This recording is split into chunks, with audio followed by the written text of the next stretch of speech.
ಒಂದು ದೊಡ್ಡ ಹಸಿರು ಕಾಡಿನಲ್ಲಿ ಒಂದು ಚಿಕ್ಕ ಹುಲಿ ಮರಿ ದಾರಿ ತಪ್ಪಿತು.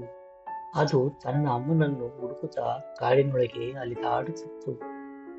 ಅದು ತುಂಬಾ ಭಯಪಡುತ್ತಿತ್ತು. ಆದರೆ ಅದೇ ಸಮಯದಲ್ಲಿ ಒಂದು ಕಪ್ಪು ಕರಡಿ ಅದನ್ನು ನೋಡಿತು. ಕರಡಿ ಕೇಳಿತು, ನೀನು ಯಾಕೆ ಅಳುತ್ತಿದ್ದೀಯಾ? ಹುಲಿ ಮರಿ ಹೇಳಿತು, ನಾನು ನನ್ನ ಅಮ್ಮನನ್ನು ಕಳೆದುಕೊಂಡಿದ್ದೇನೆ. ಕರಡಿಗೆ ಕರುಣೆ ಬಂತು. ಅದು ಹೇಳಿತು, ಬಾ, ನಾನು ನಿನಗೆ ಸಹಾಯ ಮಾಡುತ್ತೇನೆ. ಅವು ಕಾಡಿನೊಳಗೆ ಹುಡುಕಲು ಆರಂಭಿಸಿದವು. ಮಾರ್ಗದಲ್ಲಿ ಒಂದು ಮಂಗ ಜೊತೆಗೆ ಸೇರಿತು. ಹಾಗೆ ಮುಂದೆ ಸಾಗಿ ಮತ್ತೊಂದು ಆನೆ ಕೂಡ ಸಹಾಯಕ್ಕೆ ಬಂದಿತು.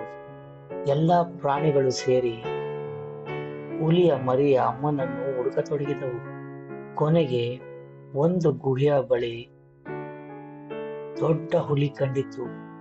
ಅದು ತನ್ನ ಮಗುವನ್ನು ಕಂಡು ತುಂಬಾ ಸಂತೋಷ ಪಟ್ಟಿತು. ಹುಲಿ ಅಮ್ಮ ಹೇಳಿತು,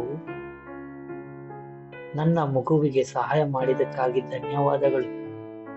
ಆ ದಿನ ಎಲ್ಲಾ ಪ್ರಾಣಿಗಳು ಅರಿತುಕೊಂಡವು, ನಿಜವಾದ ಶಕ್ತಿ ಒಬ್ಬರಿಗೆ ಸಹಾಯ ಮಾಡುವುದರಲ್ಲಿದೆ.